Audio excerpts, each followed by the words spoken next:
महबूबा मुफ्ती की ओर से सीधे सीधे धमकी दी जा रही है, तालिबान का उदाहरण दिया जा रहा है, कहा जा रहा है सब्र का बांध टूट गया तो फिर देखिएगा क्या होगा। उनके इस बयान को आप कैसे देखते हैं? और साथ ही आलोक शर्मा जी ने आप पर कुछ सवाल उठाए हैं, कैसे जवाब देंगे इसको लेकर आप? देखिए, जो महबूबा मुफ्ती जी ने किया है, मेरे ख्याल से ये कुछ डोमेस्टिक पॉलिटिक्स का भी है उनका। मैं पॉलिटिक्स में नहीं पढ़ना चाहता हूं, परंतु यही महबूबा मुफ्ती जी थी जिन्होंने कहा था जो अगर 370 हटाया जाएगा तो वहां पर कोई तिरंगे को कांधा देने के लिए नहीं होगा।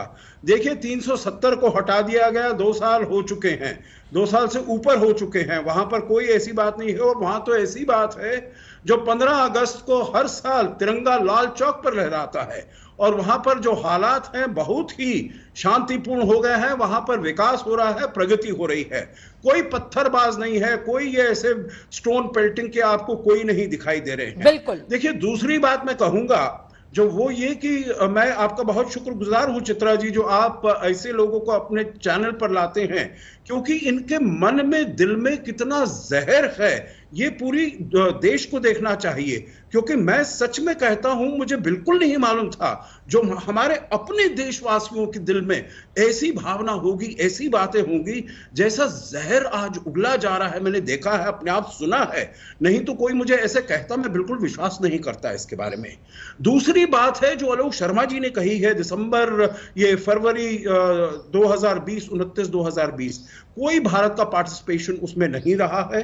भारत ने बिल्कुल कोई कांटेक्ट नहीं किया है, यहां तक कि मेरे विचार से विदेश मंत्री ने या तो पार्लियामेंट के हॉल में या वैसे उन्होंने बिल्कुल ही साफ सीधा उन्होंने उत्तर दिया है जो भारत और तालिबान के बीच में कोई संबंध नहीं है। वो भारत और रूस के संबंधों के बीच में कुछ कह रहे थे, जो उनके रूस के संबंध उनके साथ हो गए हैं, तो आप ये कह रहे हैं कि कोई बातचीत नहीं हुई है तालिबान के साथ? जी सॉरी, आप ये बोल रहे हैं कि भारत सरकार की तालिबान के साथ कोई बातचीत नहीं हुई है? कोई बातचीत नहीं हुई है, कोई ताल्लुकात नहीं है, कोई ऐसी बातचीत नहीं है। एक कमेंट ले लेती हूं, मुझे ब्रेक पर जाना है, मैं फौरन आऊंगी आपके पास। जनरल द्विवेदी, आपका एक छोटा सा कमेंट मैं आपसे चाहूंगी। जिस तरह की मौजूदा परिस्थितियां हैं, तालिबान का उदाहरण हिंदुस्तान में दिया जा रहा है कि देखिए वो कितने आदर्श बन चुके हैं और हमें उनको फॉलो करना चाहिए। बहुत सारे ऐसे चेहरे एक्सपोज हो रहे हैं, इस पर क्या है टिप्पणी साहब आपकी? देखो चित्रा जी, मुझे 2 मिनट चाहिए इसको एक्सप्लेन करने के लिए। सबसे पहले जो तालिबान है ये एक आतंकी गठबंधन है और इसकी कोई और परिभाषा नहीं है, क्योंकि इनका पूरा जो स्ट्रेटेजी है वो वायलेंस की है। और इनकी जो अभी इन्होंने सत्ता भी संभाली है वो गन की through the barrel of the gun. और इनका जो फंडिंग है वो नार्को से होता है, ड्रग से होता है।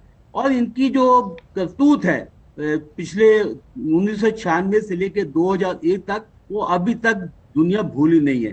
तो इसलिए मुझे बड़ा ये ताज्जुब और दुख भी होता है कि हमारे देश में ऐसे हमारे देशवासी हैं जो कि तालिबान की तुलना कर रहे हैं, जो तालिबान की प्रशंसा कर रहे हैं, जबकि पूरा दुनिया उनको निकाल रही है।